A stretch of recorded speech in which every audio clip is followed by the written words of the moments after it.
Boa tarde, meu povo. Boa tarde, você que está aí nos acompanhando neste momento aqui no nosso Metanoia. Quero acolher você e dizer seja muito bem-vindo. E olha, hoje eu estou aqui com duas pessoas especialíssimas. Uma quero apresentar para vocês logo mais, que vocês ainda não conhecem. Mas antes da gente começar, eu já vou pedir para você, deixa aí seu like, curte aí o nosso conteúdo para que esse conteúdo chegue para outras pessoas também. Se você não é inscrito no nosso canal aqui da Rede Século XXI, se inscreve para que o nosso conteúdo chegue a você, te evangelize, mas também chegue a outras pessoas. E antes da gente começar, além disso que eu vou te pedir, é para você ficar aí com a gente. A gente tem um assunto super especial, hoje solenidade de Nossa Senhora Aparecida. Quero que você fique com a gente para nós sabermos mais sobre essa solenidade, sabemos sobre essa aparição que aconteceu aqui no nosso país. E eu vou chamar eles logo mais para falar aqui com a gente, depois da nossa vinheta.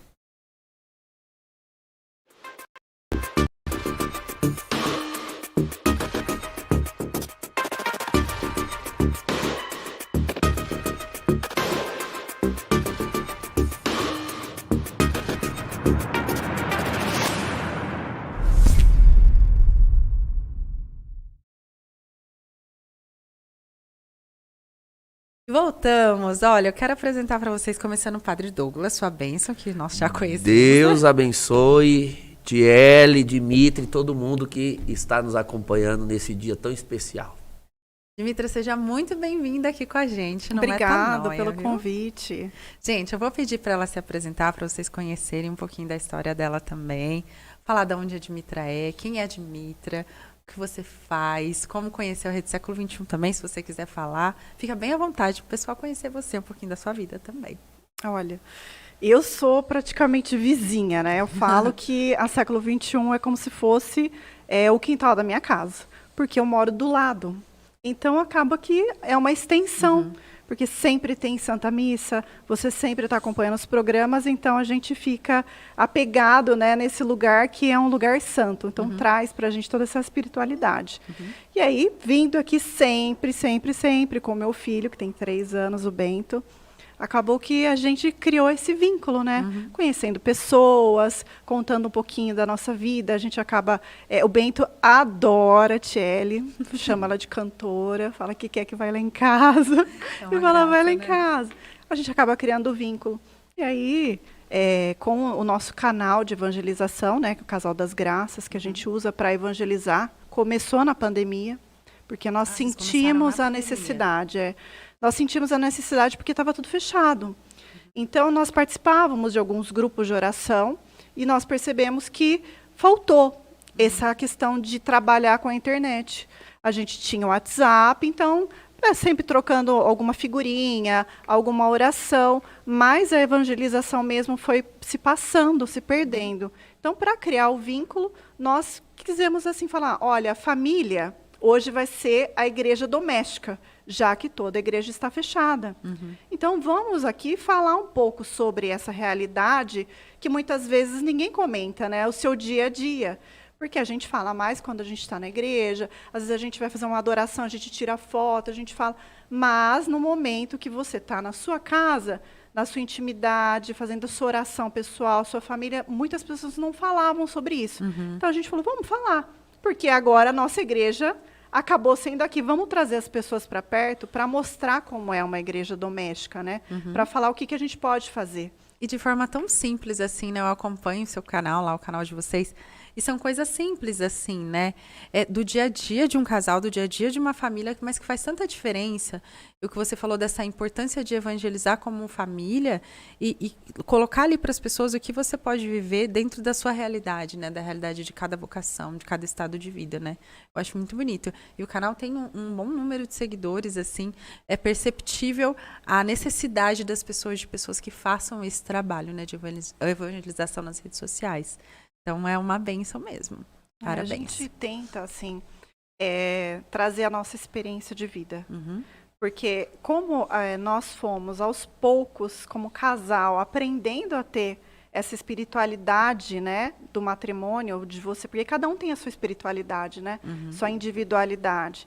E depois a gente começou a se encaixar, os dois rezando junto. Depois veio a presença do Bento na nossa família, a família junto. Então a gente quis passar também as nossas dificuldades, porque nós tivemos várias dificuldades. Então a gente mostra, ó, gente, não é todo mundo acha que vê uma família orando, uma família na internet, que foi sempre uma maravilha, que sempre é uma espiritualidade. Então a gente vai mostrando a realidade mesmo. Então eu acho que por isso que tem bastante seguidores.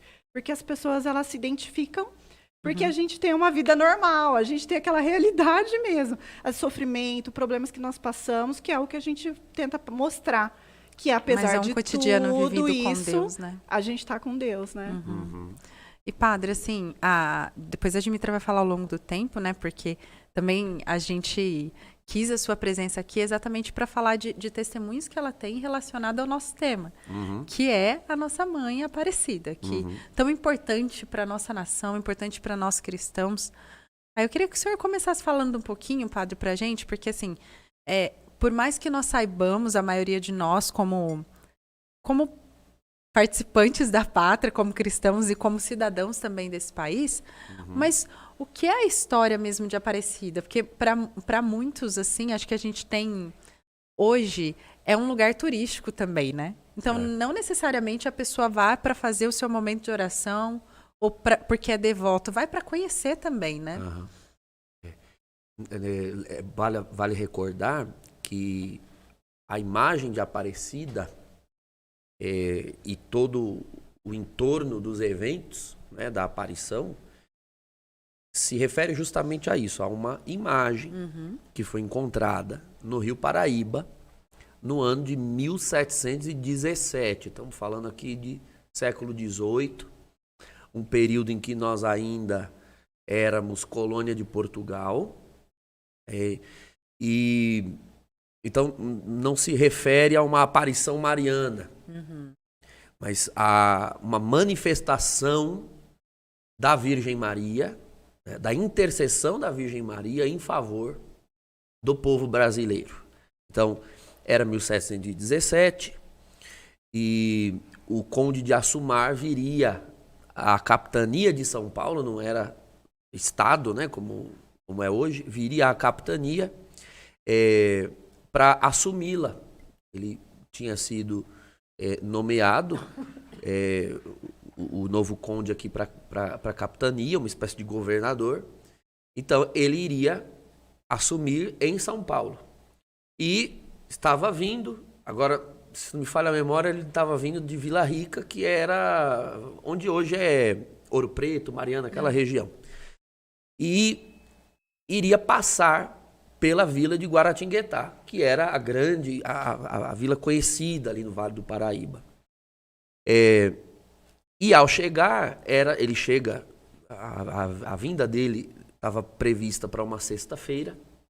Por ser sexta-feira, ele solicita às autoridades da região que preparassem as refeições à base de peixes.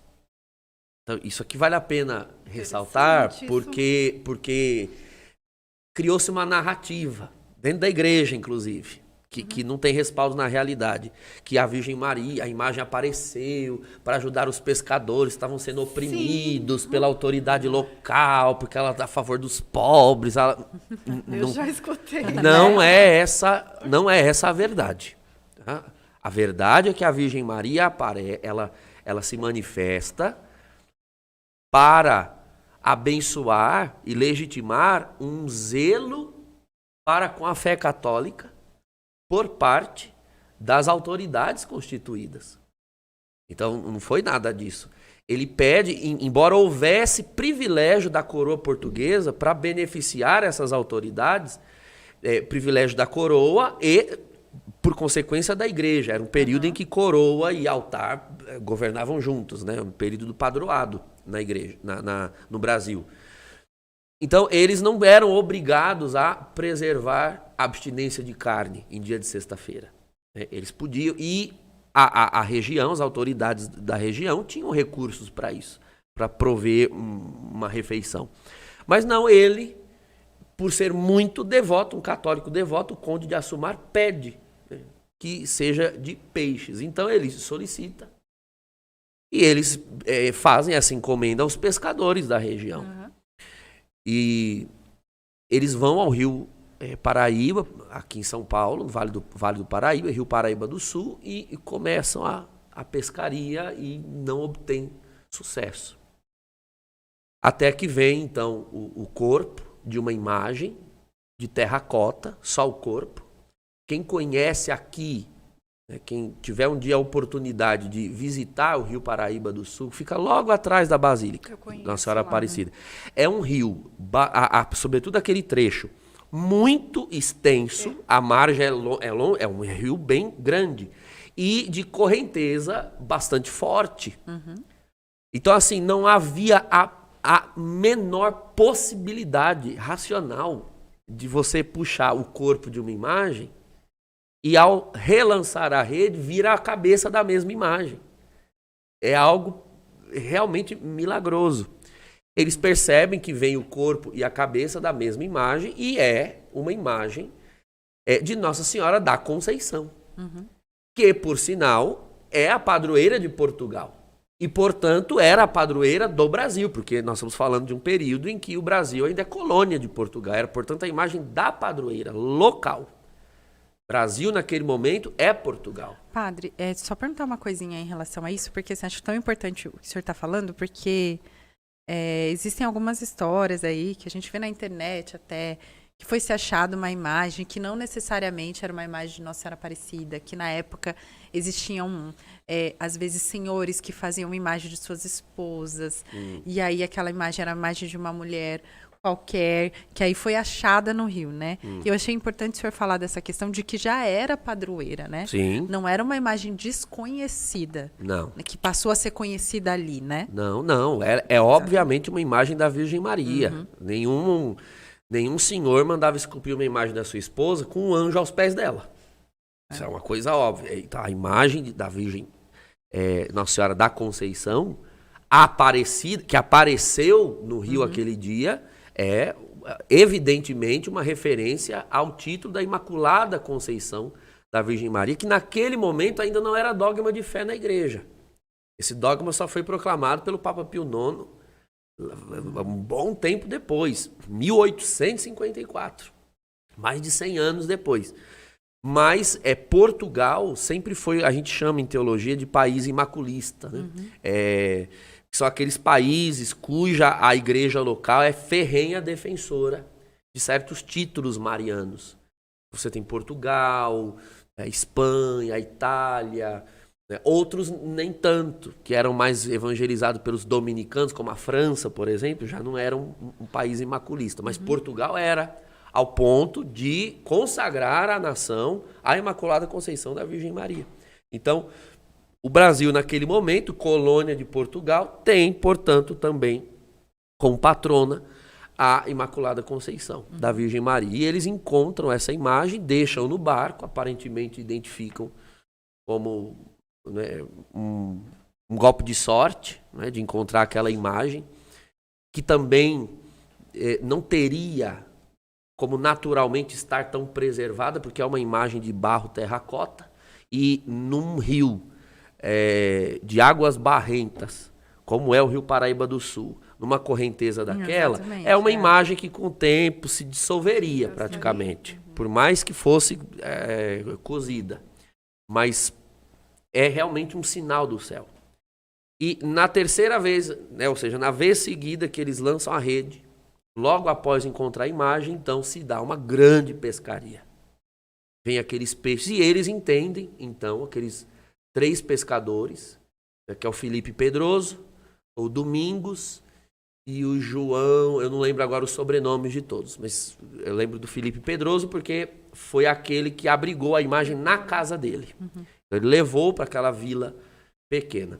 E começaram, então, restauraram ali bem, de forma amadora, com cera de vela, colaram a cabeça na imagem e começaram a agradecer a Mãe de Deus por aquela providência, não é? Obviamente que não haveria, né, não funcionava dessa forma, não haveria nenhuma represália, nenhuma punição, se vocês encontrarem peixe, vocês vão presos, não era disso que se tratava. Foi um pedido do Conde de Assumar. E Nossa Senhora apareceu para honrar aquele pedido, porque era um pedido relacionado a um zelo para com a fé, para com a disciplina da igreja. E o que começa a se seguir é que, na medida em que aquela imagem é venerada, essa veneração atrai uma série de sucessivos milagres. Então, tem o milagre das velas, não é, que se apagaram e depois se acenderam sozinhas. Tem o milagre do escravo, que fugindo foi em direção à imagem e as correntes se quebraram sozinhas diante dela. Tem, então, a história de milagres que foram se seguindo após a aparição daquela imagem é uma história muito extensa. E ela começa, então, a ser chamada assim, de Aparecida. Né? Que imagem? Aquela Aparecida no rio. A Aparecida no rio.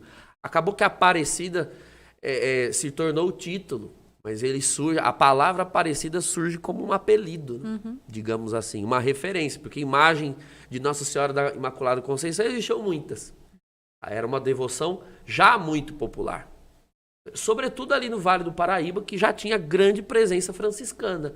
Os franciscanos sempre foram os grandes defensores da devoção e do dogma da Imaculada Conceição. Vale ressaltar para nós aqui brasileiros, é importantíssimo, é o mesmo período de vida, né? É o período contemporâneo a Santo Antônio de Santana Galvão.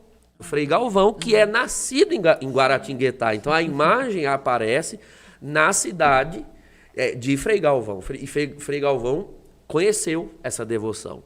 E é o primeiro grande santo canonizado, santo brasileiro canonizado.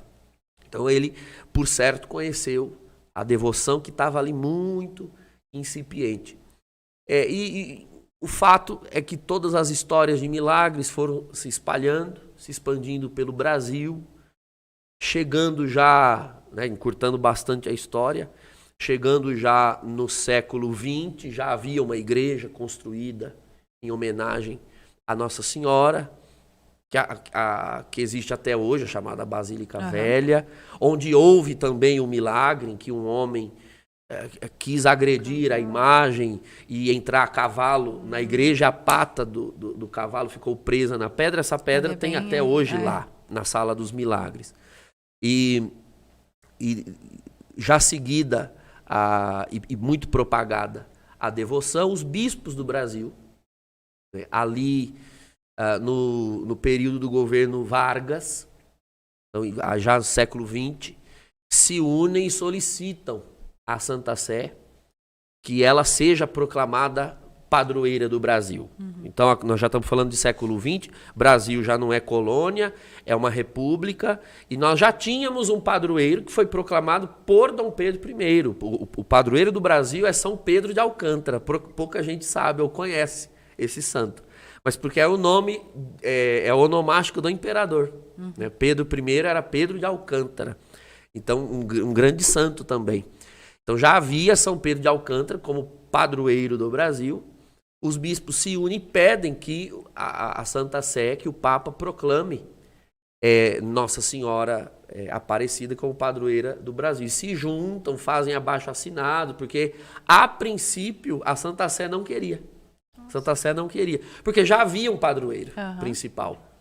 Mas os bispos, veja, a CNBB na época, né? Era uma época da CNBB, se juntam, põem o povo para orar, e até que essa autorização é dada, e no dia 31 de maio daquele ano, agora me fugiu o ano, daqui a pouco posso olhar aqui com mais especificidade, Nossa Senhora Aparecida é proclamada, então, rainha padroeira do Brasil. Porque quem a proclamou rainha do Brasil foi a princesa Isabel. É verdade. Pouco antes da proclamação da República. É interessante essa história. Já havia um movimento abolicionista no Brasil, ali, que culminou na abolição da escravatura no Brasil em 13 de maio de 1888. Olha só, 13 de maio de 1888. Nossa Senhora só apareceu em Fátima, e Nossa Senhora só apareceu em Fátima anos depois. essa data Mas tem muita viria gente a que ser. associa, né, padre, Pois é. essa aparição dela, né, essa manifestação de Nossa Senhora aqui no Brasil, até com todo o histórico do Brasil que viria a acontecer depois, né, como Pois é. cuidado, a mãe preta do Brasil e tudo Aham. mais, né, com esse cuidado, né. Mas, por exemplo, o senhor estava falando aí dessa questão da importância de Nossa Senhora, né, nessa questão da história do Brasil e ela como rainha do nosso país, né, e o senhor citou aquele milagre que aconteceu, mas a gente também ouve tantas histórias, assim, né, algumas ficaram famosas na internet, de pastores, pessoas que chutaram a imagem, Sim. né, e ali outras coisas foram acontecendo depois. Eu queria até que vocês falassem um pouco disso, acho que a Dimitra depois vai contar aí pra gente o testemunho dela. Você que está aí nos acompanhando também, se quiser deixar aqui uma mensagem aqui pra gente, de onde você é, ou se, olha, Nossa Senhora Aparecida, pela intercessão de Nossa Senhora Aparecida, já aconteceu isso na minha vida, ou isso, pode deixar aqui pra gente também, nos nossos comentários aqui, que a gente fica muito feliz também de saber aquilo que foi feito na tua vida através da intercessão dela, né? Eu queria que vocês até comentassem, porque assim, não são poucos, né, os milagres devotados a isso, né? O senhor até falou da Sala dos Milagres, quando você vai lá, é uma série assim de romeiros, né? Pessoas que vêm de tantos lugares. Eu, particularmente, assim, às vezes a gente visita a chácara dos meus sogros lá em Águas da Prata e é muito comum você ver eles indo a pé, assim, e é algo muito árduo, né, para eles, no sentido de muito intenso, na verdade, acho que árduo não é a palavra, muito intenso de ir querer cumprir essa promessa por conta das graças alcançadas, né? Porque quando existe amor, não há sacrifício. O amor, ele suprime o peso de qualquer coisa. Quando você vê pessoas, como existem várias, eu estou com um grupo agora de paroquianos que está indo a pé a Aparecida. Olha só. E tantos vão a pé, fazem esse caminho. Quando Não chegam reclamam, né, lá, padre? Vão com tanta alegria, né? Pois é. Eu acho tão bonito Ou de chegam ver. lá, sobem de joelho, ou a passarela, ou a rampa da imagem. E eu sei que quem olha de fora, talvez pense assim, poxa, mas precisa disso? Tem necessidade disso? Eu me lembro que a primeira vez que eu fui a Fátima, em Portugal, eu levei um grupo de peregrinos, e tinha um casal de peregrinos que eles estavam num processo de conversão para a nossa igreja, mas eles eram evangélicos. E quiseram, inclusive, fazer a peregrinação. Nós fizemos Terra Santa, Itália e Portugal, todos santuários católicos, né? Porque eles queriam, né, e realmente aquela peregrinação foi um divisor de águas para a conversão deles. E lá em Fátima se viu que se vê em qualquer santuário mariano, inclusive em Aparecida, as pessoas indo a pé, de joelhos até a Capela das Aparições. Aí eles perguntaram então, mas eu cresci aprendendo que esse tipo de coisa não é necessária, porque o sofrimento de Cristo já foi suficiente, né, para os nossos pecados e etc. Eu falei, então, eu concordo. A Igreja Católica não ensina o contrário. O sofrimento de Cristo, o sangue de Cristo é absolutamente suficiente para a remissão dos nossos pecados. Você acha mesmo que uma pessoa está andando ali de joelhos, na passarela de Aparecida, na rampa da imagem de Aparecida, em qualquer santuário mariano, porque ela acha que o sofrimento dela vai perdoar os pecados dela? Não, filho, ela está ali cumprindo promessa, um voto que ela fez. Aquilo não é um gesto de pedido de perdão, é um gesto de gratidão. Um gesto de gratidão.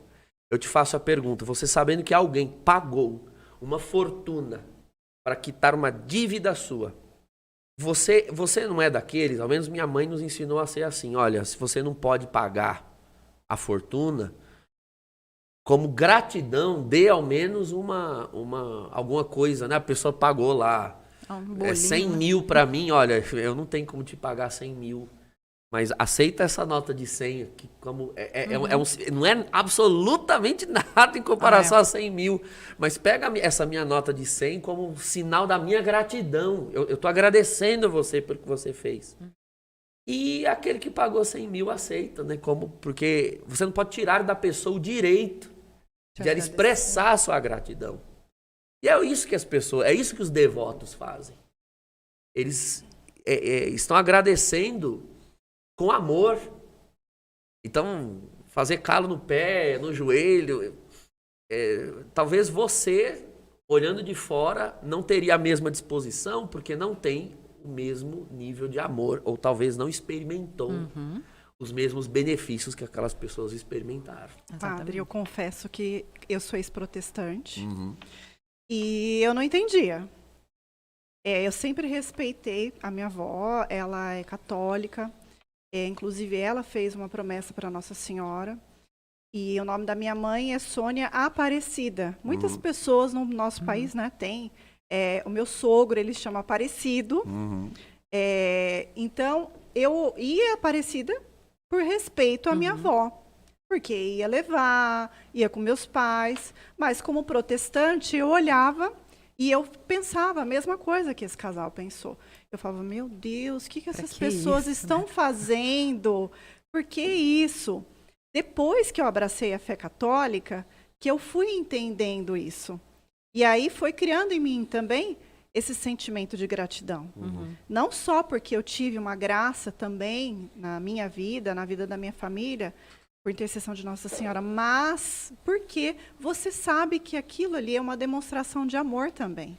E eu acho muito bonito. Hoje eu me emociono quando eu vou em Aparecida e eu vejo, né, as pessoas, tem pessoas que ficam ajoelhadas na frente da imagem, você vai lá, você reza até um terço ali, fica 40 minutos, você sai, depois você volta, a pessoa está ali.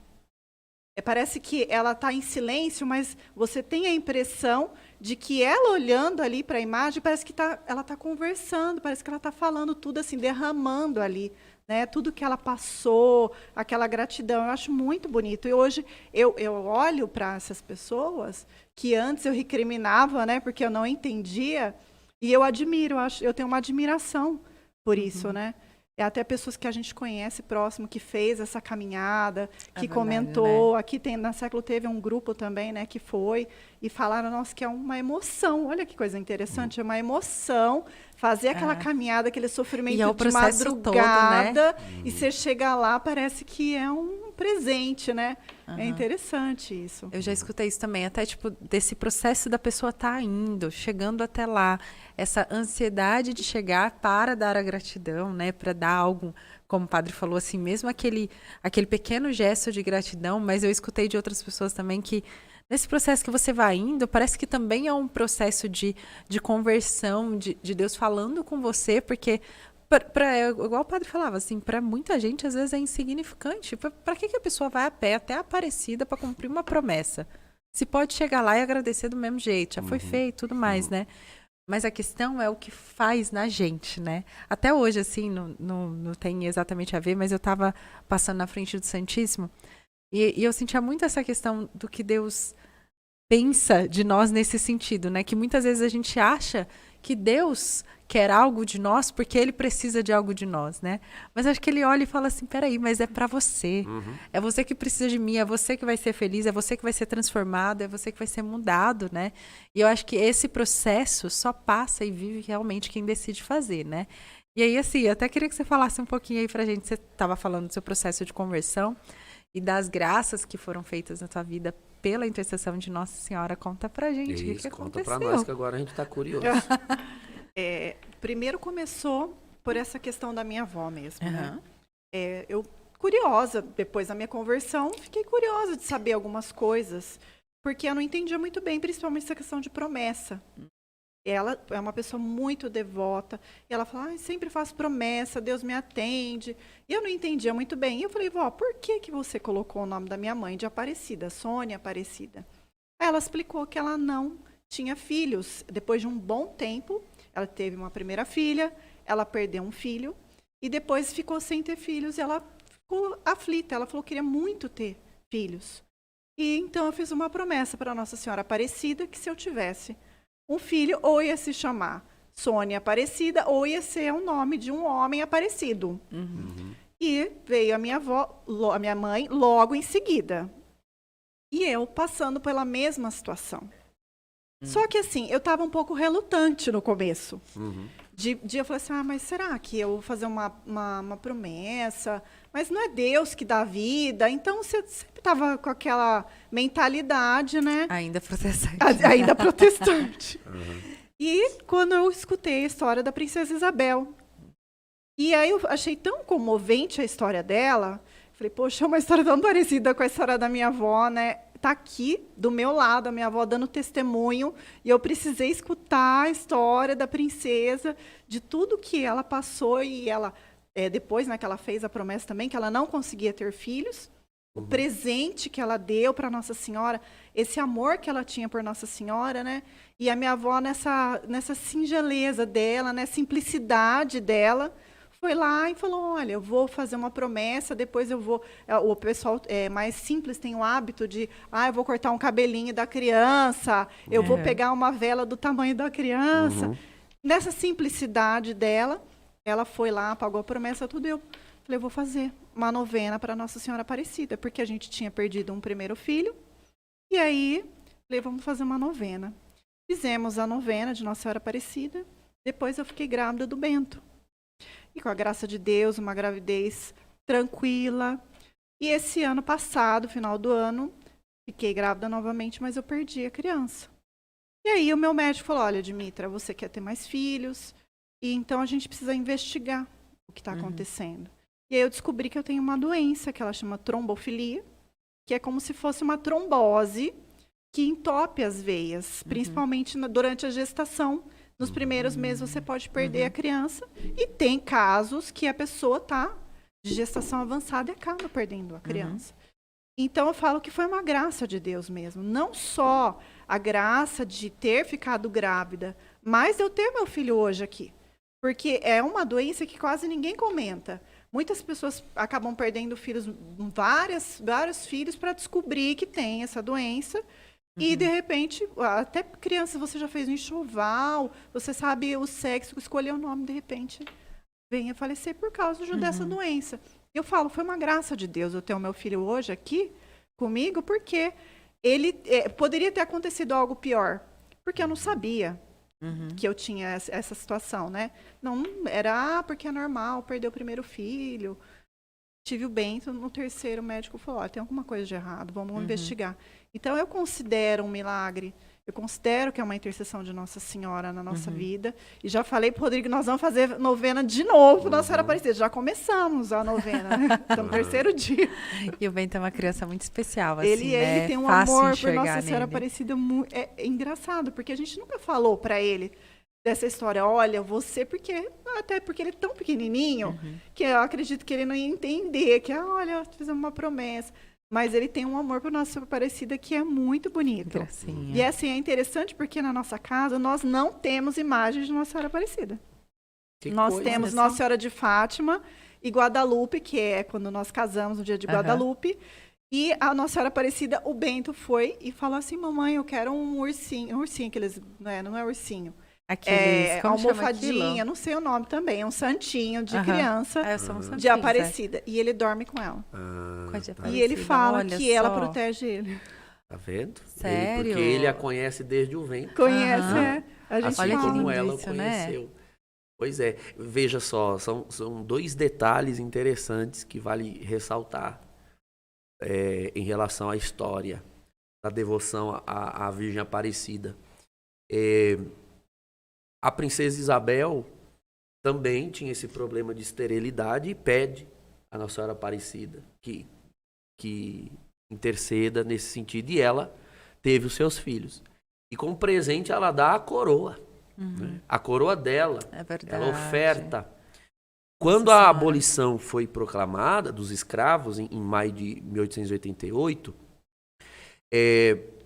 disseram a ela as articulações ali da coroa, porque com a abolição da escravatura, os grandes barões, coronéis do Brasil perderam a sua mão de obra barata, que eram os escravos. Com isso, eles se rebelaram contra a monarquia. E foi dito à princesa Isabel, olha, com essa atitude de libertar os escravos, você vai perder a sua coroa. E aí ela disse uma frase que ficou emblemática, né? Eu posso ficar sem coroa, mas o Brasil não ficará sem uma rainha. E ela entregou a coroa da monarquia. Não é que mandou fazer uma coroa só para Nossa Senhora Aparecida. ela depôs aos pés da imagem de Nossa Senhora Aparecida a coroa da monarquia brasileira. E, de fato, no ano seguinte veio a proclamação da República e a monarquia caiu, né, no golpe da República. Com aquilo, realmente, Nossa Senhora Aparecida ficou sendo a rainha do Brasil. Eu gosto de lembrar isso sempre quando eu faço as homilias do dia de hoje, de Nossa Senhora Aparecida. Que quando nós dizemos que Nossa Senhora Aparecida é rainha e padroeira do Brasil, não é só rainha no sentido espiritual, de que ela é rainha do céu, rainha dos anjos. Ok, é também por isso. Mas o povo brasileiro tem que se lembrar, ela é rainha mesmo no sentido político do Brasil. Ela é a rainha desta nação. Essa nação, em relação ao céu, ainda é uma monarquia e tem uma imperatriz aqui. Mas o senhor já está respondendo a minha pergunta, que eu ia falar assim, padre, qual é a importância que o senhor vê de tudo isso para a nossa nação? Sim. Porque assim, num quando período que a nós gente, esse é o estamos, nosso né, de tema, eleições, né? não queremos tocar nesse assunto, né? Não é o assunto do programa. Mas é importante que todo mundo que está nos assistindo saiba disso. Olha, vamos descansar o nosso coração em Deus, porque este país tem uma rainha. E não é rainha no sentido espiritual, com certeza outros países a invocam como rainha. Ela já era invocada como rainha, padroeira em Portugal, Nossa Senhora da Conceição. Mas aqui houve, no Brasil, um ato político. Houve um ato político. A coroa da monarquia brasileira foi deposta aos pés da Virgem Maria. E não foi assim, deposta, jogada fora, a monarquia caiu, foi destituída. Não, a monarquia no Brasil ela foi transferida. Ela foi transferida do mundo social, da dimensão sociopolítica brasileira, ela foi transferida para o mundo espiritual. Transferida com um ato muito concreto. Então, lembrem-se disso, o título de rainha e padroeira do Brasil não é só simbólico ou espiritual. É fatídico, é um fato. E um outro detalhe que eu ia mencionar é que esta imagem de Nossa Senhora da Conceição, que foi encontrada no Rio Paraíba, é uma imagem da Virgem Maria grávida. Isso é muito isso importante. Vale ressaltar. Ela está grávida, ligeiramente grávida. Agora, claro, sim, eu gosto desse sentido relacionado à época em que ela aparece, porque a imagem foi enegrecida pela água. As imagens de Nossa Senhora da Conceição, ainda mais naquele período que é colônia de Portugal, elas são confeccionadas com coloração branca, de pele branca. E a água enegreceu. É sabido que naquela época existia uma atitude bastante imoral por parte de alguns senhores de escravo na época, que adulteravam com as escravas. Eles tinham aquelas escravas que eles assediavam sexualmente e muitas delas, quando ficavam grávidas, é conhecida essas histórias, quando ficavam grávidas, esses senhores não toleravam que elas tivessem um bastardo ali dentro. Até para não prejudicar a sua imagem na sociedade e o seu casamento. E muitos mandavam decapitar essas escravas grávidas e jogar na água. Jogavam no rio. Olha só. Então existia esse tipo de atitude. Né? Era uma forma de abortar que havia na época. Quando a Virgem aparece nessa forma, uma negra grávida, eu entendo, nessa forma, eu entendo como a Virgem dando essa clara mensagem, né, de que ela está realmente do lado dos que sofrem, dos que são rejeitados, dos pobres. A mensagem dos pobres não é ideológica, é evangélica, de fato. Ela se associava àquelas mulheres, não é? E quase que um anúncio escatológico, elas serão tiradas das águas, né, na vida eterna. Deus fará justiça a todo ser humano. E é um não àquela rejeição às vidas que eram geradas no ventre delas. Né? A devoção de Aparecida é um não ao aborto, porque era uma forma de abortar.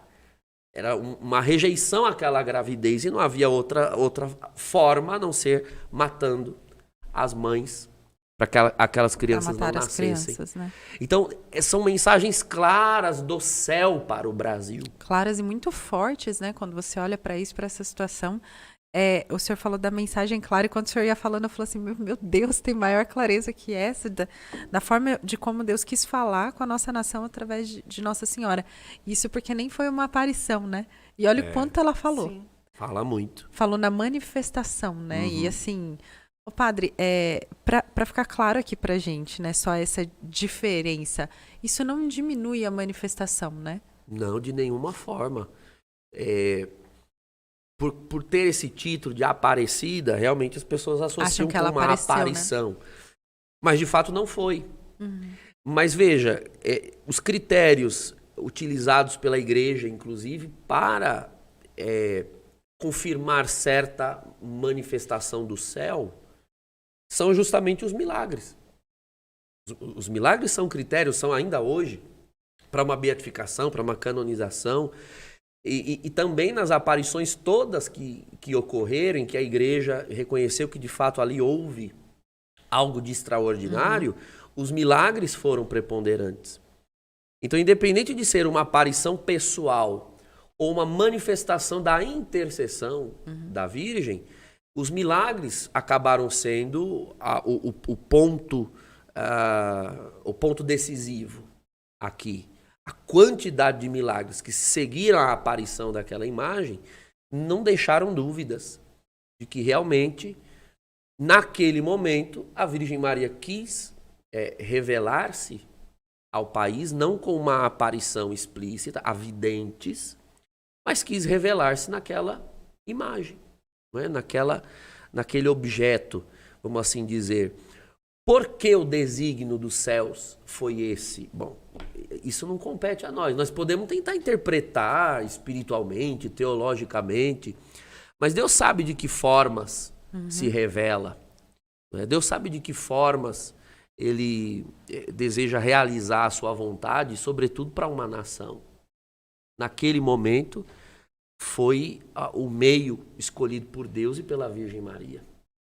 Talvez confirmando a devoção à Imaculada Conceição, confirmando a ligação profunda que há entre as promessas de Deus para Portugal com o Brasil, porque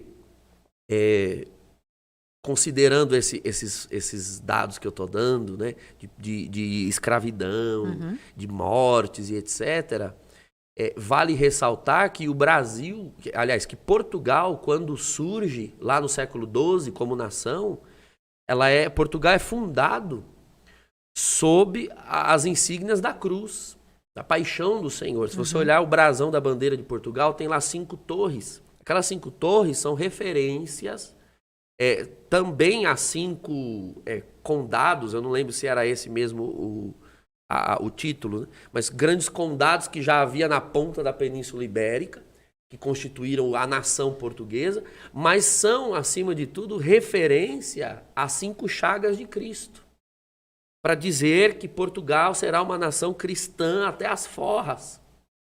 E aí, quando o Brasil é descoberto, obviamente que os portugueses têm o Brasil como uma extensão do seu território. Porque se você olha no mapa, Portugal é minúsculo, né? Portugal tinha muito desejo de expansão, mas não tinha mais para onde ir, né? Daqui para lá só tem água. De repente encontra o Brasil. Então, realmente investiram no Brasil tudo que tinham de melhor em termos de nação. Vendem para nós muito dessas histórias de que o Brasil vieram aqui para matar os índios e vender espelhinho, trocar ouro por espelhinho e pente. Isso não é verdade. Isso não é verdade. Você pode dizer que houve certas explorações, talvez nas navegações britânicas, nas navegações holandesas, mas não nas portuguesas. Para cá, você pode pegar a carta de Pero Vaz de Caminha ao rei Dom João na época e ele diz claramente, assim, uma parte fundamental da carta é ele destacando que os índios estavam profundamente abertos à religião. E ele diz, sua majestade deve se empenhar em salvar estas almas, porque tem muitas almas aqui para serem salvas. E ele diz, eis o maior tesouro que nós encontramos nessa terra. Milhões de almas para serem salvas. Então, era realmente esse o interesse. Essa é a história da nossa nação. Almas para serem salvas, almas para serem socorridas. É uma terra que, desde o primeiro instante da chegada dos europeus, era alvo da evangelização e da obra divina, da obra cristã, do reino de Deus. Então, quando aparece assim, uma imagem destruída, e que ao ser consertada, prodígios começam a acontecer, é quase que uma mensagem do céu. Olha, pode haver certas destruições que o pecado causa em qualquer nação, inclusive no Brasil, mas saibam, o céu quer consertar e realizar prodígios. Um sinal da manifestação de Deus através de Maria, de quem é o Senhor daquele lugar, né? Isso mesmo. De ver o senhorio de Deus sobre esta nação, né? Isso mesmo. Que é tão manifestado tantas vezes por Deus assim, porque em quantos lugares nós vemos, né? Todos esses milagres, essa história, essa constituição que o padre fala aqui, e que, se nós procurarmos nos lugares certos, a gente vai ver essa história do nosso país e olhar para isso e ver a manifestação divina sobre a nossa nação. E aí, essa importância também dos milagres ocorridos em Aparecida, através da manifestação de Maria em Aparecida, mas, assim, do quanto isso é feito na vida do povo brasileiro, né? Na vida desse povo que acredita, que tem fé, pela manifestação dela, assim. E aí você veio como esse exemplo aqui pra gente, de um testemunho, mas de alguém que não só acreditou por um sonho que você tinha na intercessão de Maria, mas que eu percebo que você leva isso para outras pessoas naquilo que você faz hoje como evangelização. Como que é isso para você? Você estava contando pra gente no começo, assim, mas eu sei que a gente já tá até chegando aqui no final, mas eu queria que você falasse um pouquinho pra gente. Primeiro foi muito difícil para mim, como ex-protestante, entender o amor de Maria. Porque, na verdade, eu não entendia que existia uma mãe. E eu vejo que o nosso país, ele é um país que entendeu isso, né? O país que entendeu que existe essa maternidade, não só como rainha, padroeira, mas mãe. Então, você vê que o povo brasileiro, ele tem esse carinho, porque nós somos um povo muito amável, né? Um povo que sempre gosta de abraçar, acolher, gosta de estar a família toda reunida, acolher, né? Então, você vê que o brasileiro, ele entendeu, né? Essa função de mãe também da nação brasileira. E eu não tinha essa percepção. Porque, infelizmente, vão se quebrando algumas imagens dentro de nós, de que Maria não é a nossa mãe, que ela é uma mulher qualquer. E quando eu fui entendendo esse amor de mãe, essa escolha de Nossa Senhora por nós, porque ela escolheu nós. Quando ela deu o sim dela, ela não deu o sim dela para ela se vangloriar, pelo contrário, né? Só pobre serva, só humilde serva, ela deu o sim dela por nós. Porque eu tenho certeza que talvez, assim, se eu fosse estar no lugar dela para dar a vida do meu filho, eu não sei se eu daria. E ela mesma fala, né? Me proclamarão bem-aventurada todas as gerações. Então, eu não sei se eu, como mãe, hoje eu faria o que ela fez. Mas ela não fez porque ela era só mãe de Jesus, mas ela fez porque ela era mãe de todos nós. E depois eu fui entendendo esse amor dela por nós. Porque eu tinha, assim, um pouco de preconceito. Falava, nossa, isso é idolatria. Então, quando eu fui entendendo esse amor de mãe que Nossa Senhora tem por nós, é que foi se quebrando dentro de mim um orgulho, né? Porque também é um orgulho que você tem. Você fala assim, eu não preciso, né, da intercessão de Nossa Senhora, eu não preciso dela porque eu tenho Jesus e ela é uma mulher qualquer. Mas aí foi aos poucos esse amor que ela vai trazendo para o nosso coração. E aí foi que eu fui aprendendo também. É o que o padre falou aqui, é muito importante, porque eu, como ex-protestante, eu não sabia muitas coisas, porque o véu se rasgou quando eu me converti ao catolicismo. Muitas mentiras que foram contadas foram esclarecendo diante de mim. E hoje eu tenho uma concepção muito diferente de várias situações. Principalmente, por exemplo, aborto, coisas que para mim como protestante era irrelevante. E você vê que Nossa Senhora, ela é defensora, Nossa Senhora de Guadalupe, dos nascituros. Então você vê esse zelo de uma mãe mesmo que quer salvar todos os filhos, ela não quer deixar nenhum se perder. Os apelos de Nossa Senhora reza pela conversão dos pecadores. Ela está sempre preocupada com a Sempre nossa conversão e a nossa preocupada salvação, com a salvação de todos. Então isso foi trazendo para mim esse amor, esse entendimento, né? Então eu sempre quis passar para as pessoas que a gente tem que entender que, primeiro, Maria não é uma mulher qualquer. Não dá para explicar qual que é o conceito. É claro que o padre com certeza deve ter falado várias vezes isso aqui, mas não se deixe enganar por essa mentira. Eu sou uma mulher qualquer, porque eu não daria a vida do meu filho para salvar ninguém. E infelizmente eu falo isso para vocês, eu não tenho pudor de falar. Ele para mim é um presente de Deus. Mas Nossa Senhora não. Ela era uma mulher desprendida. Ela tinha uma vida toda pela frente, né, com São José, e ela falou: não, pelo plano de Deus eu renuncio toda a minha vida, todos os sonhos que eu tinha. Então, isso é uma coisa maravilhosa, gente. É uma coisa que a gente tem que aprender demais. E aí vem Nossa Senhora Aparecida, né?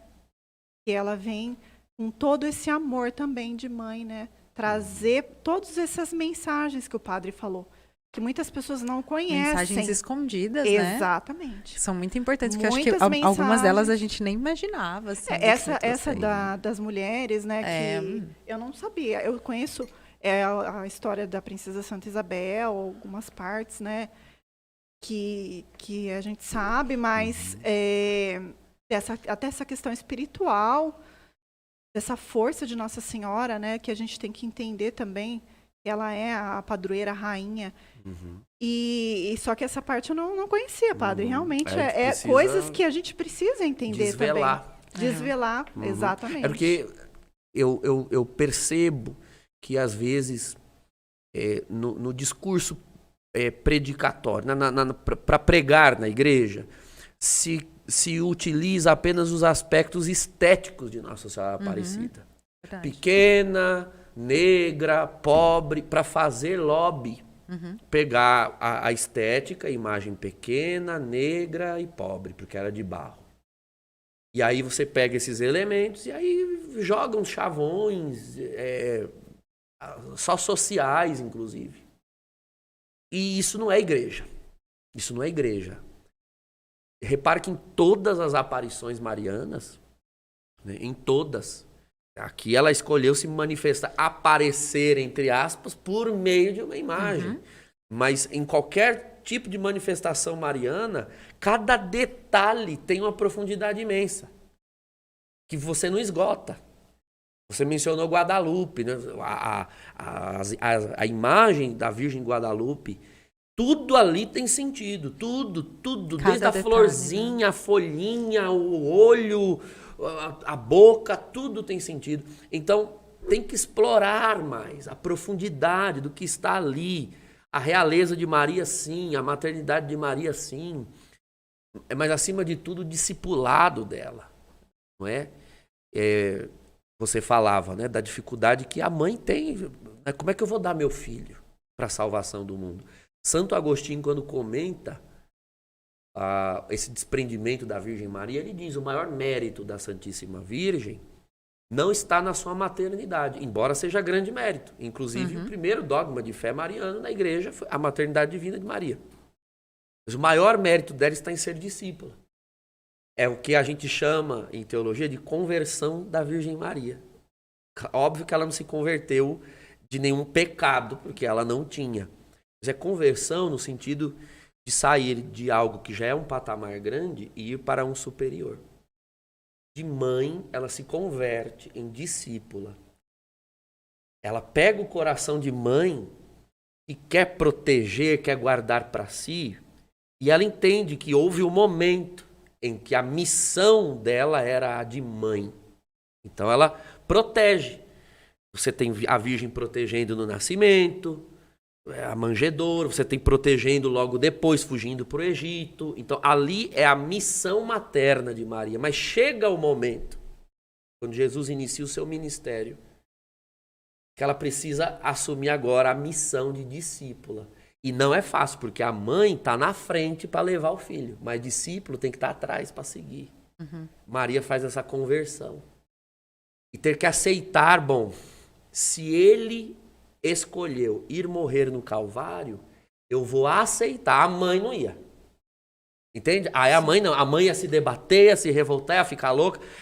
E a Virgem dá esse passo, ela se converte, ela vai para trás de Jesus. E diz, não, se é lá o lugar para ir, então eu vou. E ela tá lá. João capítulo 19. E eu vou seguir, eu vou aceitar. Então, a Virgem Maria é modelo para tudo. De maternidade no tempo da maternidade e de discípula no tempo do discipulado. Esse é o grande mérito. Isso é um dos comentários de Agostinho para aqueles evangelhos sinóticos. Né? Tua mãe e teus irmãos estão aí fora. Ele diz, quem são minha mãe, quem são meus irmãos? Né? São aqueles que seguem e obedecem. E aí Santo Agostinho cita aquele outro texto que alguém da multidão diz, bendito o fruto que te gerou e o seio que te amamentou. Aí ele diz, mais bendito é quem ouve a minha palavra e põe em prática. Ele está colocando a Virgem Maria num grau de depreciação?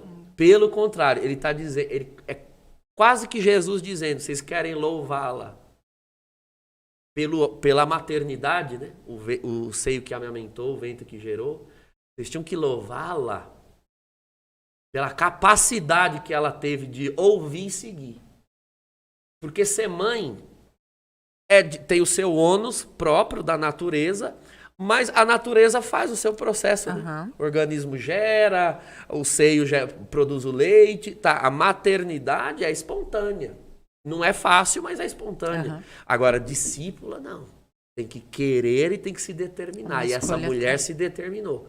Mais felizes os que ouvem a palavra e a põem em prática. A felicidade dela está nisso. Ela ouviu e disse, eis aqui, a serva do Senhor. Ah, isso aqui tem que querer, filho. Isso aqui não é assim, né? É que a mãe, primeiro ela vira mãe para depois descobrir que é uma, né? O exame revela. É verdade. Nossa, tô grávida. Então, ou seja, é tão espontâneo que não chega a ser um esforço da mulher. A própria a natureza, né? da relação sexual faz isso espontaneamente. Agora, discipulado, não. É uma exigência e a Virgem a atendeu à altura. Esse é o grande mérito dela. Nossa, a gente está aqui terminando nossa metanoia, mas depois dessa mensagem eu ia falar assim, padre, deixa uma mensagem pra gente. Tá aí. Tá aí essa mensagem vamos linda. olhar para ela e aprender. E aprender. É simples assim. O Raniero Cantalamessa, naquele livro, ele tem um livro sobre a Virgem Maria, a imagem da igreja. E ele diz isso, né? Se você pudesse pegar a igreja toda de 2000 anos, mártires, virgens, apóstolos, dons, carismas, pegar tudo isso, juntar numa coisa só e fazer uma imagem, o que você teria? A Virgem Maria. Que lindo, né? Ela é a imagem da igreja. Por isso, nenhuma igreja católica no mundo existe sem a imagem da Virgem Maria. Justamente para evitar, olha só, o que o mundo protestante não percebe, né? É para evitar a idolatria. É para evitar que cada um tome o seu caminho em direção a Jesus. Não, o caminho é esse aqui. Olhe para essa mulher aqui. Olhe para essa mulher. É como eu querer pegar meu carro e pegar qualquer rodovia da minha preferência e querer chegar lá em Aparecida, né? Não, você tem que olhar para as placas. Olhe para as placas, senão você se perde. Por exemplo, eu gosto muito da Castelo Branco, né? É uma das minhas rodovias prediletas. Tem umas retas maravilhosas, você pisa, vai embora. Né? Então, mas não é porque eu gosto da Castelo que eu posso pegá-la para chegar em Aparecida. Ela não é uma via de acesso para lá. É uma comparação que eu estou fazendo. Eu quero ir para o céu, mas eu tenho que olhar para os caminhos seguros. Então, olha a Virgem Maria, caminho seguro. seja o que ela foi, viva como ela viveu, tenha o coração que ela teve, e você não vai chegar em outro lugar que não em Jesus Cristo. É aquela história, nem tem como, né? Porque ela não faz outra coisa senão levar a gente a Cristo. Então, assim, eu quero agradecer muito, Dimitra, você aqui. Obrigado, sua presença, Imagina, viu? obrigado Uma alegria você para pelo nós, né, convite. Lindo o seu Padre? testemunho, e fazemos votos que realmente Nossa Senhora conceda o desejo do coração de vocês. Amém. Orem por Amém, mim. amém, amém. Vamos orar. Gente, muito obrigada, Padre, sua bênção, como Deus sempre, abençoe, aqui abençoe a estamos. todos. Obrigada por nos acompanharem aqui, mais esse Metanoia, pedindo a intercessão de Nossa Senhora, para que Deus nos abençoe, que seja sempre frutuosa a nossa vida, cheia do desejo de amarmos a Cristo, como Maria pode muito bem nos ensinar a amar. Deus nos abençoe. Que pela intercessão da Santíssima Virgem Maria, Nossa Senhora da Conceição Aparecida, Rainha e Padroeira do Brasil, abençoe-vos o Deus Todo-Poderoso, o Pai e o Filho e o Espírito Santo. Amém, Amém. amém. Deus abençoe todos nós e guardo vocês na próxima semana. Fiquem com Deus.